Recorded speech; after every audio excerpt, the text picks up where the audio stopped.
करते हैं। रविंद्र सिंह जी हैं, प्रवक्ता हैं भारतीय जनता पार्टी का। बहुत बहुत स्वागत है। श्रुति शुक्ला जी हैं, प्रवक्ता हैं कांग्रेस की। बहुत बहुत स्वागत है श्रुति जी। चर्चा की शुरुआत आपसे करना चाहता हूं। प्रदेश सरकार ने भारी भरकम बजट पेश कर दिया है, जनहितैषी बता रही है। इस बजट को प्रदेश सरकार किस तरीके से, श्रुति जी, आप देखती हैं? करके हार्दिक हार्दिक स्वागत करेंगे।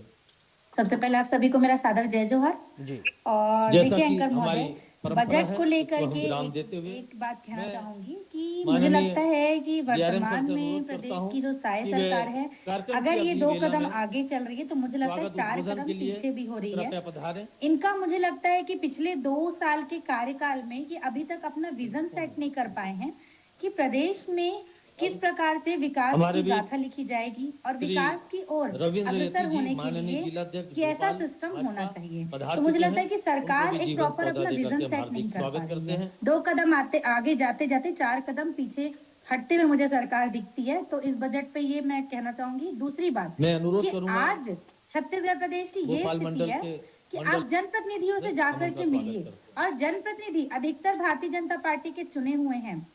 सबसे महत्वपूर्ण बात, जितने पंचायती चुनाव हुए हैं तो अधिकतर भारतीय जनता पार्टी के जनप्रतिनिधि चुन करके आए हैं। जब हम उनसे जमीनी स्तर पर बात करते हैं तो हम देखते हैं कि विकास कार्य के लिए उनको जो है पर्याप्त जो है राशि नहीं मिल पा रही है, पर्याप्त निधि जो है उन तक पहुंच नहीं पा रही है। ये स्थिति है अभी। नहीं, ये बजट पे बोलिए मैडम। बजट आप आज का बजट क्या, बजट ठीक नहीं है। मैं वहीं पे आ रही हूँ जी, मैं वहीं पे आ रही हूँ। तो मेरा कहने का मतलब है बजट मतलब 1,72,000 का बजट, 1,72,000 करोड़ का बजट दे दिया सरकार ने। तो आप क्या चाह रहे थे? 2-4 और करोड़ बढ़ा देती। चलिए, बहरहाल विपक्ष तो हर अलग तरीके से देखता है। रविंद्र जी, जनहितैषी ये बजट कैसे, थोड़ा समझाइए, क्योंकि विपक्ष अलग ही चश्मा से देखता है, उसका चश्मे के नंबर थोड़ा अलग रहता है। माननीय विधायक, तो मैं सबसे पहले जनहितैषी बजट कैसा है इसको बताता हूँ। जैसा आपने कहा, जल जीवन मिशन के लिए हम 3,000 करोड़ रुपए देते हैं।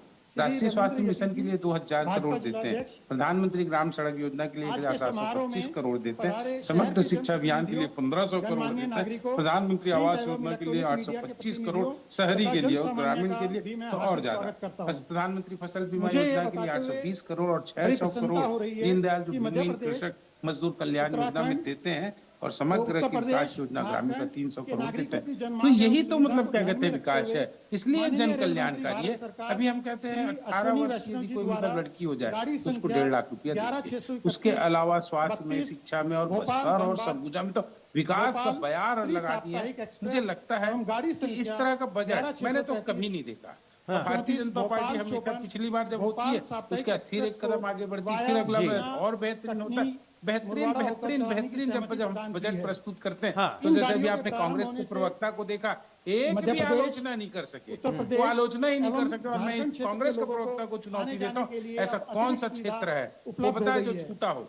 कौन सा क्षेत्र है जो छूटा हो इस बजट? बिल्कुल। अच्छा श्रुति जी, ठीक है, मैं पूछ लेता हूँ। श्रुति जी, क्या लगता है कि कौन सा क्षेत्र ऐसा है जिसको सरकार ने वंचित रखा है? आपको लगता है कि ऐसा उसको अछूता रखा गया, वंचित रखा गया? विशेष एक्सप्रेस हरी झंडी दिखाकर देखिए, बजट के माध्यम से सरकार ना जनता को झुनझुना पकड़ाने का प्रयास कर रही है, ये साफ है। अभी भारतीय जनता पार्टी के प्रवक्ता ने कहा, अभी भारतीय जनता पार्टी मैं वही जानता हूँ, वो झुनझुना जो बजाया जाता है, कौन सा झुनझुना है? आप मेरी बात सुन लीजिए, मेरी बात तो सुन लीजिए।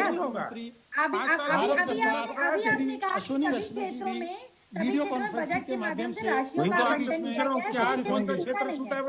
मुझे आप ये बता दीजिए कि अभी वर्तमान में प्रदेश की ये स्थिति है कि सड़कों की स्थिति आप देख लीजिए, सड़कों की स्थिति कितनी। मैडम, बजट के बारे में बजट पढ़ा नहीं, बजट की कॉपी पढ़ी है नहीं यार?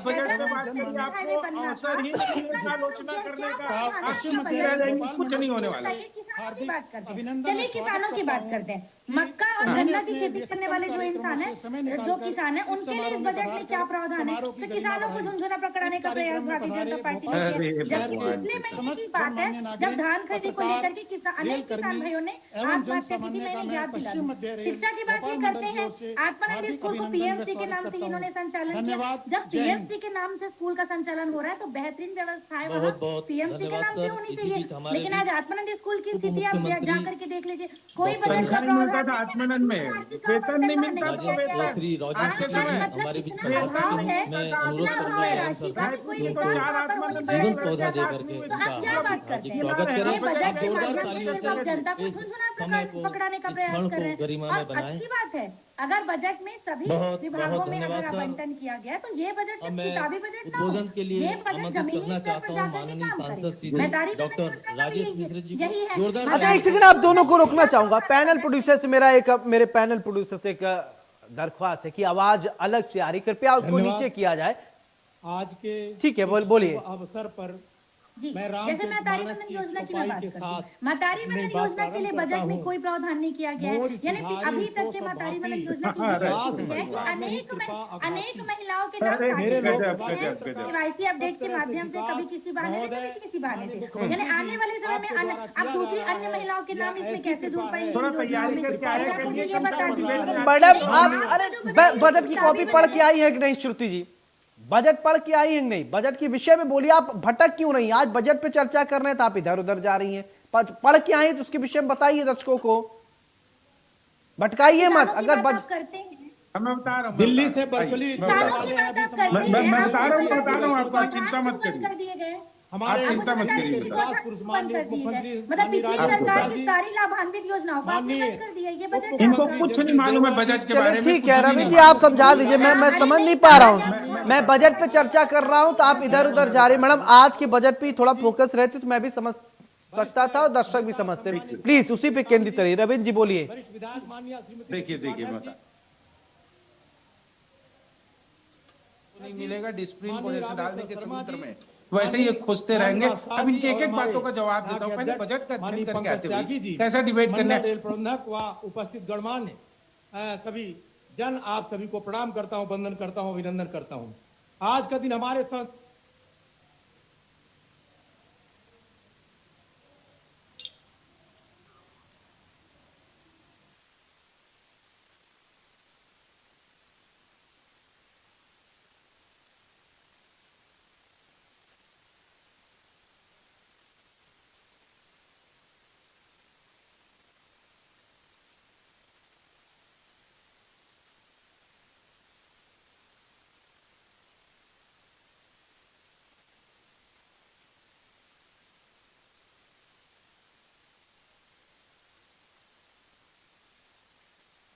कीजिए। हाँ कुछ कह रहे थे, बीच में आवाज थोड़ी डिस्टर्ब हुई थी। बोलिए रविंद्र जी। सबसे बड़ी बात है ये महतारी वंदन में एक भी पैसा बजट में प्रावधान नहीं किया गया बोलते हैं। मैं इनको बताता हूँ महतारी वंदन में कितना किए।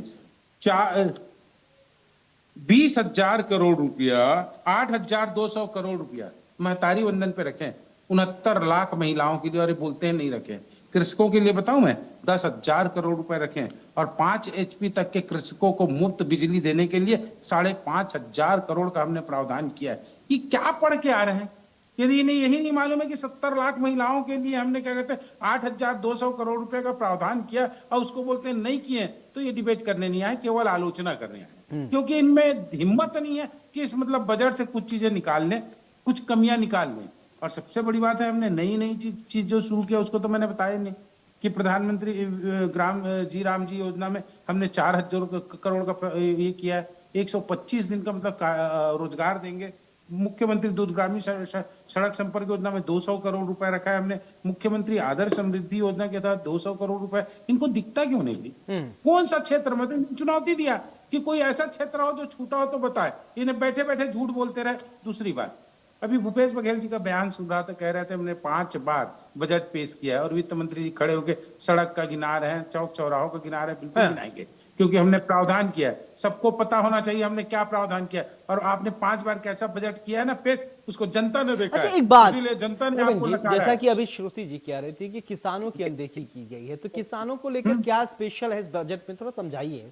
10,000 करोड़ रुपए का प्रावधान किया हमने। तो श्रुति जी को नहीं दिख रहा है। तक के कृषि देखिए, भूमिहीन जो किसान और मजदूर थे उन्हें जो राशि मिलनी थी वो राशि मिलना बंद हो गई है बजट में। उस चीज का क्या प्रावधान है मुझे आप बता दीजिए, मुझे आप बता दीजिए ना। कोदो कुट्टी की खरीदी बंद कर दी गई है, गन्ना और मक्का की खरीदी करने वाले जो किसान थे उनके लिए बजट में कोई प्रावधान नहीं है। आप मुझे बता दीजिए भाई, हम डेटा के आधार पर बात करते हैं, हवा हवाई बात नहीं करते आप लोगों के जैसे। क्या है, मैं आपको बजट का नहीं, प्रावधान डेटा पे बात करिए मैडम, आप डेटा पे बात करना जरूरी होता है। करिए ना, डेटा के आधार पर आप बात करिए, कोई दिक्कत नहीं है। कोदो कुट्टी की खरीदी कैसे आप लोगों ने बंद कर दी? गन्ना और मक्का की खरीदी करने वाले किसानों के लिए क्या प्रावधान है?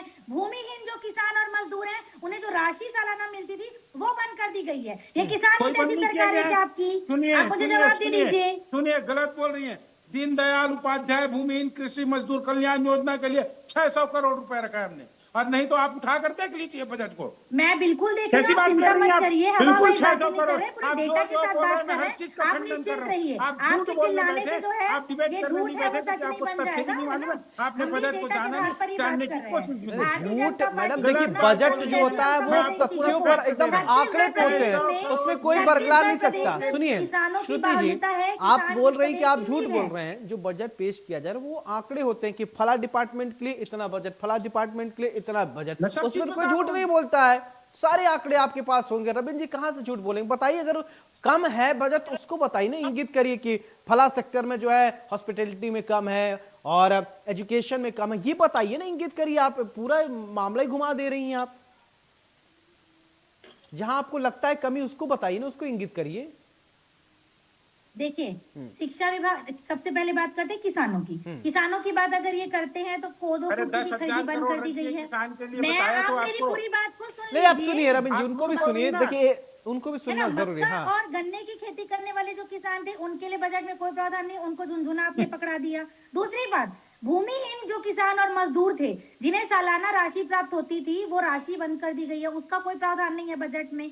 और ये स्थिति किसानों की है। इसके बाद गौठान जो थे, पिछली सरकार में जिन योजनाओं से किसान लाभान्वित होते थे, गौठानों को आपने बंद कर दिया। यानी पिछली सरकार की जो लाभान्वित योजनाएं थी आपने वो योजनाएं बंद कर दी। दूसरी बात, शिक्षा की बात आप करते हैं तो ठीक है ना, आपने बजट लाया तो उस बजट को आप जमीनी स्तर पर कहां तक उतार पाएंगे? मायने ये रखता है ना कि वो बजट सिर्फ किताबी बजट रह जाएगा। चिंता मत मैडम, अभी तो बजट पेश हुआ है, आते तुरंत सरकार तुरंत क्रियान्वित, अभी तो बजट आया है। स्कूलों की स्थिति जर्जर है, आप जाकर के देख लीजिए आत्मानंद स्कूल को। तो मतलब अच्छा, एक बात बताइए श्रुति जी। अच्छा ठीक है रविंद्र जी, एक बात मैं समझ लेता हूँ। अच्छा ठीक है, अच्छा एक बात समझा दीजिए मुझे और दर्शकों को। श्रुति जी, आपकी भी सरकार रही है, बजट पेश होते क्या तुरंत उसको इंप्लीमेंट कर दिया? भैया आज तो बजट पेश हुआ है, फिर उसको थोड़ा सरकार को भी टाइम दिया जाएगा, 1 महीना 2 महीना। आप तो तुरंत चाह रही है कि तुरंत हो जाए। अभी तो बजट पेश हुआ है ना, आप वो बताइए कि आपकी सरकार थी, भूपेश बघेल जी जब बजट पेश आपके वित्त मंत्री करते उसी दिन हो जाता था क्या? अभी तो आज तो पेश हुआ है ना मैडम। देखिए, बहुत सही कहा आपने। मैंने क्या कहा, आपने प्रथम लाइन मेरी सुनी नहीं। मैंने कहा कि अगर वर्तमान सरकार 2 कदम आगे चल रही है तो बिल्कुल 4 कदम पीछे हटते हुए मुझे दिख रही है। इनका कोई विजन सेट नहीं है। पिछले 2 साल हो गए सरकार बने, इन्होंने अनेक प्रकार के वादे किए थे, उन वादों को तो ये पूरा कर नहीं पाए हैं। अब ये एक नया बजट ला करके जनता को झुनझुना पकड़ाने का प्रयास करे। इन्होंने वादा किया था ना 1 लाख नौकरी का, क्या हुआ? चलिए इस डिबेट के माध्यम से पूछती हूँ, मैं स्वयं एक युवा हूँ, मैं पूछना चाहती हूँ इनसे, आपने जो बात की थी नौकरी देने की, बेरोजगार युवाओं को 1 लाख नौकरी की बात की थी, तो उसका क्या हुआ? अभी तक की कितनी नौकरी आप दे पाए हैं? लगभग 2 साल हो गया सरकार बने। चलिए हम इस मुद्दे पे बात कर लेते, तो आप मुझे जवाब दे दीजिए। क्या है, बहस करने और चिल्लाने से जो है वो सच जो है वो झूठ तो बन चलिए ठीक है। अभी रोजगार को लेकर अगर आएगा जिस दिन मुद्दा, मैं उस पर पूछ लूंगा सवाल। रोजगार को लेकर के क्या प्रावधान? चले अच्छा ठीक है, मैडम की बात आप बता दीजिए। रविंद्र जी, मैं क्यों डिफेंड करूं, आप बताइए। चलिए बताइए। मैं वही बता रही हूँ ना, बजट को उठाकर। रविंद्र जी आप बोलिए, रविंद्र जी बोलिए। रोजगार के क्षेत्र में मैं देख रही थी जी, रोजगार के क्षेत्र में मैं देख रही थी। मैडम देखिए, अब आप ठीक है, रोजगार चाहिए तो कैसे मिलेगा वो तो सरकार सत्ता पक्ष ही बता सकता की तरफ से जवाब आएगा ना। सुनिए रविंद्र जी को, कैसे रोजगार की तरफ इनका ध्यान है, बताइए रविंद्र जी। पहली बात तो ये लोग व्यापम के लिए नए प्रोटोकॉल की बात करते हैं भाई। वहां पर अब एक सवाल का जवाब नहीं आ रहा मैडम, 5 सवाल दाग दे रही, तो पूरा डिबेट सवाल वाला डिबेट हो जाएगा मैडम। एक सवाल पूछिए तो उसका जवाब ले लीजिए। ठीक है, बोलिए रविंद्र जी। अरे भाई, इनको ये नहीं दिखता कि हमने क्या कहते हैं युवा नाम से योजना जो बनाई है पीएससी के अभ्यर्थियों के लिए और व्यापम के अभ्यर्थियों के लिए परीक्षार्थियों के लिए, उन्हें हम पैसा देने की तैयारी कर रहे हैं। ये भी नहीं जानते रोजगार जनरेट होने के लिए। अभी संडे को 265 मतलब क्या कहते हैं पीएससी के मतलब परीक्षार्थियों ने परीक्षा दी है। लगातार हम परीक्षा ले रहे हैं, इनके जैसे भ्रष्टाचार नहीं कर रहे हैं। और युवाओं के लिए पर्याप्त पैसा हमने अपने बजट में रखा हुआ है, पर्याप्त ना, थोड़ा बहुत नहीं। कितनी वैकेंसियां अभी तक 2 साल में निकली, ये जानना चाहती हूँ। मैं स्वयं युवा हूँ, आप बता दीजिए कितनी वैकेंसियां निकल गई 2 साल में? पदों को तो हमने कर लिया है। 6000 अभी क्या कहते हैं आरक्षक की भर्ती का निकला था, 5000 अभी शिक्षक का, और हमारे समय कम से कम 4000 मतलब पीएससी से वैकेंसी निकाल दिया। आप तो सब इंस्पेक्टर की भर्ती नहीं निकाल पाते थे। पीएससी का भ्रष्टाचार आप भूल गई हैं। और अभी मैं 15 बजट पे चर्चा वर्षों करने में बैठा पीएससी हूँ। भ्रष्टाचार के माध्यम से जो माननीय रमन सिंह जी ने अपने रिश्तेदारों को नौकरी दी थी, उस पर भी थोड़ा ध्यानाकर्षण कर लीजिए। सुन तो लीजिए, उस पर भी थोड़ा ध्यानाकर्षण कर लीजिएगा। पहले सुन तो लीजिए जो मैं जवाब दे रहा हूँ आपका। आप किस पे जा रही थी? भूमिहीन के लिए हमने 600 करोड़ दिया, किसान के लिए 13,507 करोड़ हमने दिया, 141 कुंटल हमने वो खरीदा, 140 लाख कुंटल धान। वो नहीं दिखता आपको? महतारी सदन प्रत्येक उसमें खोलना 10,000 पंचायत है, कम से कम क्या कहते हैं हर साल हम 3-3 हजार महतारी सदन में, ये सब नहीं दिखेगा आपको। और रही बात युवाओं के लिए हर प्रकार के प्रशिक्षण केंद्र का हो, चाहे अभी दंतेवाड़ा जहां पर मतलब नक्सली थे, जहां पहुंच नहीं पाते थे, एजुकेशन सेंटर बना रहे हैं हम दंतेवाड़ा में। सरगुजा में नया एजुकेशन सेंटर बना रहे, जहां 5वीं से पूरे मतलब 12वीं तक और IIT सबकी परीक्षा होगी, एक साथ संचालित होगा। ये नया कॉन्सेप्ट आपके दिमाग में पड़ेगा ही नहीं ना। नालंदा परिसर आप देख लीजिए, जहां प्रतियोगी परीक्षार्थियों को बैठ के हम किताबें उपलब्ध कराते हैं, परीक्षा का वातावरण कराते हैं। आप लोग तो चौपाटी बना के रखे थे वहां, और यही लोग निकलेंगे ना, सेलेक्ट होंगे। आपकी तरह हम 1 साल पहले किसी को पेपर नहीं देंगे। आपको लगता है कि जितनी राशि का प्रावधान हुआ है कॉलेज खोलने के लिए, तो उस राशि में प्रदेश भर में उतनी राशि में प्रदेश भर में कॉलेज खुल जाएंगे? यानी आपके मंत्रियों के बंगले के लिए, एक बंगले के लिए 5 से 7 करोड़ रुपए खर्चा होता है, और इतनी कम राशि में प्रदेश भर में इतने विश्वविद्यालय बन जाएंगे। बात करने बैठी हुई है, ये 1 साल का बजट है। मुझे बता दीजिए कि मंत्री, सांसद, विधायकों के एक बंगले में 5 से 7 करोड़ खर्चा होता है, तो जितने बजट का प्रावधान चलो ठीक है श्रुति जी, आपने बजट को छोड़कर सारे विषयों पर चर्चा कर लिया। शायद होमवर्क करके आना चाहिए। बजट को छोड़कर सारे विषयों पर आपने बातचीत की। बहुत बहुत शुक्रिया आपका हमारे साथ जुड़ने के लिए रविंद्र जी, बहुत बहुत शुक्रिया। तो एक ये जो बजट है बहुत महत्वपूर्ण बजट है और सरकार ने हर एक क्षेत्र को छूने की कोशिश की है। बजट को लेकर आप क्या सोचते हैं, हमें जरूर बताइए। बड़ी बहस में मेरे साथ फिलहाल इतना।